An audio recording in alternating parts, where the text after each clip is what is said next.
my name is Travis Kelly. I'm the fitness manager. I'm the owner of Fissionfit. We've been here for about 16 months, and we do a lot of things here. We do personal training, virtual personal training, group exercise, virtual group exercise, and in some cases, we'll even come out to you.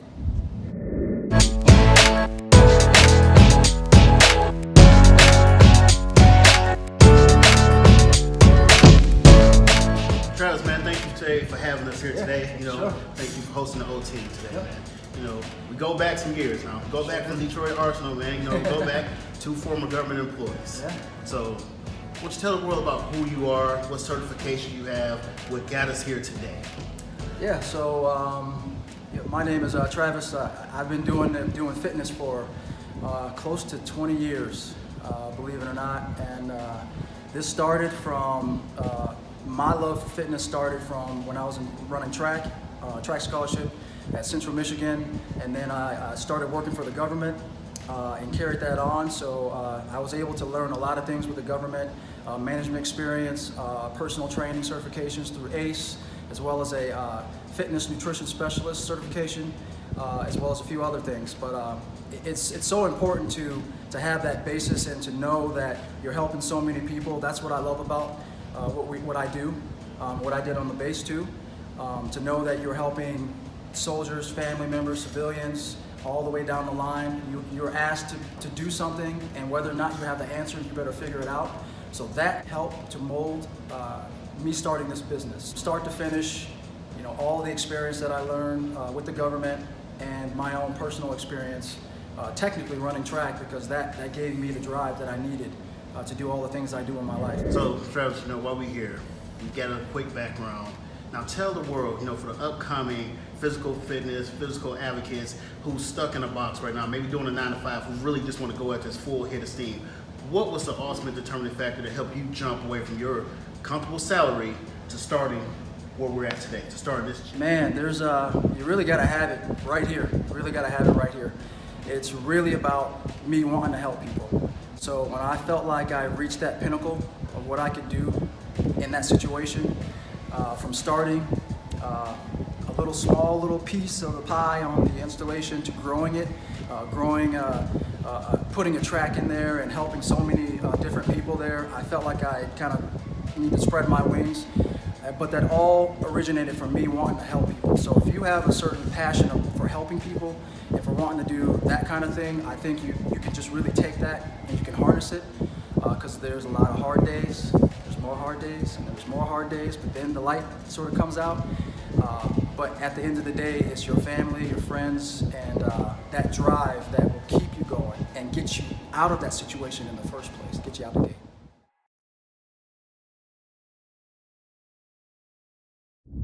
Not only my experience separates me, I have a wealth of experience, but my passion for helping people comes from my ability to give you a comprehensive package. So we're talking about meeting with you, talking about your previous eating history. A lot of these personal trainers, really what they want to do is give you a workout and kind of send you on your way, have you come back. One of my clients came from a big box gym, and that's what happened to him. He paid for 62 weeks, and they never once asked him about nutrition. You're gonna get a comprehensive package from me, and it starts there, because without nutrition, you have nothing. My passion gets placed on you, and I make sure that you get to your goal no matter what. I will go above and beyond to make sure you get there. Pleasure to meet you, man. Yes, sir. All right, my first question is, what motivates you, such as reading, meditation, just to keep on going, since you at a good level right now, but to keep on going and moving forward? What motivates me is really my answer is my clients. So that was my answer when I was on the installation. Someone came to me and they had some type of injury, or pre-surgery, post-surgery, came back from overseas. My job is to find a way to help them. So I really listen to my clients and anyone who's coming in, and I like to stay up on the trends. So that's pretty much what motivates me, staying up on trends, not staying in my own mind, thinking I have everything figured out, because I don't. Everything is changing right now with social media and all those things. So really I just kind of like to stay up on things. Since you have your own gym now, this is beautiful, man. I love it. I love the size, man. I just want to know, on the business side, what type of business skills did you need to acquire this? Did you already have them? Was you taught them, or did you have to learn them? You really need to have business skills, or you need to have a mentor that's going to help you with that. I know a lot of trainers that are coming up, especially with Instagram and Facebook and social media. A lot of them have their personal training certification. Some of them don't, but they're still training. So it's hard to skip over that bridge, but you really need to have the experience. And if you don't have the experience, you can contact me, and I can talk with you about that. But there's really no skipping over some of those barriers that are going to be in front of you as someone who wants to be an entrepreneur in this business.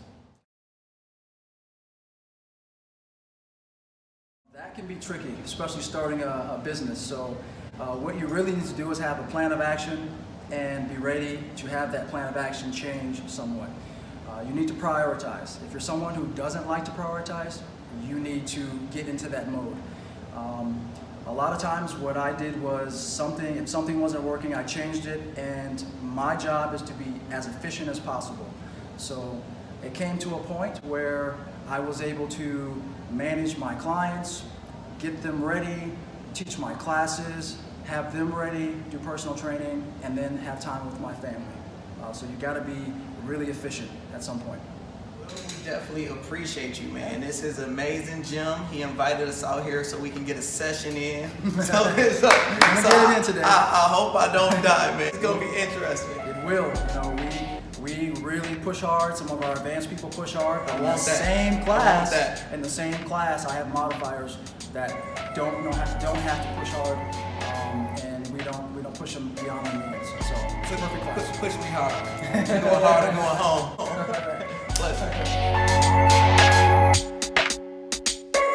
Your own gym. Me and him was talking about it, where say you train at Planet Fitness, if your client need a session in at 11 p.m. and Planet Fitness closed at 10, you already got to up on somebody else. Oh, by the way, this is my franchise, so I can change the rules whenever I feel like it. Oh, by the way, when you go to Big Box Gym, I hope you're paying attention to who's on your left, who's on your right, who's behind you, whether you're working out or in the showers, because they probably have their phone doing something they're not supposed to be doing, or whatever the case may be, because everyone's on their phones posting pictures and etc. So when you come here, not only do you have a small atmosphere, you have the group atmosphere where I can keep an eye on you, but when you're training with me, you don't have to worry about little things like that. So what is virtual training? We see it on commercials now, like virtual trainers on treadmills. You got all these new programs coming out with virtual trainers on treadmills. Just talking about like Peloton or something. Yeah, that's like that. You see it like if I go to the gym in the morning, it's on the TV. Get a trainer, like fitness guru, I guess, Jillian Michaels. She has one. Got a treadmill. Those are great. Yeah, those are great. Treadmill. I can't knock those. That's knock one format of virtual training. The virtual training that I do, there's two formats. You can do the one-on-ones with me, where seemingly you are here, but you're at home. Wow. I can see what you're doing. I can tell you, that's great job. Let's change that squat up a little bit. It's not quite right. Or it can be that similar sort of, on demand, push a button, and you can do it whenever you want. You can take me to the gym if you want. So when you say at home, so you can see me that's at a my game house. changer now. If I'm sitting there squatting like this, you can say, hold on, you squatting wrong. Straighten your back. It's not right. So you're talking to me while I'm in the comfort of my home. I can see you, you can see me. You did the interview, you said you've been doing this for about 20 years since you was running track. We got track people out here in the world, young kids right now coming. What events did you These run? track legs, y'all. He old now. He can't beat me like I ran that. the 100, 200, and 400. I also long jumped. I had the great fortune of running with one of my high school buddies, Clifton Akers. Him and I, we really did some great things, and then he wound up getting hurt his senior year. So my coach told me I hated doing sprints. I hated doing short distance because at the time I was tall. So what am I doing? Messing around with the 100-yard dash. Man, you ain't never hear that from any of us. You You telling me to run around that track one time? He told What? me you can do this. So I started training for that, and little do we know, obviously now, the taller guy is actually good at the 100-yard dash because we have a bigger stride. At the time. AKA Usain Bolt. Clifton Akers, he pushed me too. And then I was able to win 100, 200, 400 at state. And I got third in long jump, and I almost won state by myself. I got the runner-up trophy by myself. So Wow. It's that type of training that helped me get a track scholarship, but it's also what I see now is that type of training mentally prepared me for what I had to do in my future, which was, in the military, helping soldiers and civilians, not as a DOD civilian, not as an active duty soldier. Watch this, y'all. My best 400 time was a 52 flat. Can you beat that? 47.9. Oh my Lord. That's what it took to be the champ. In high school, it was a 48.6. Yep, But man. my fastest, my PR was a 47.9. Wow. Fastest 100. Fastest 100, 200. Wow, that was That a 10-2 fluctuate probably. That was a 10-2-6. Oh my Lord. 10-2. Just high school or college? High school. Oh my. Wow. As a 17, 18-year-old. A 10-2-6. I had the privilege of running with people such as Billy Chenault, and rest in peace, Billy. Love you, man. We're always thinking about you.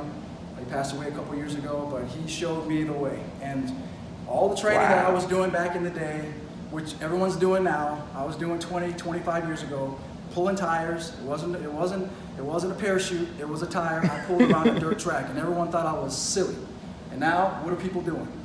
Right? They're doing all the stuff that we were doing. So we in New Haven, and some of the people that I went to school with had the blueprint, right, to do some of these things really, really well. So I just had the fortune of being in that situation, being in New Haven at the right time, where I was able to learn those things while they were teaching. Beautiful.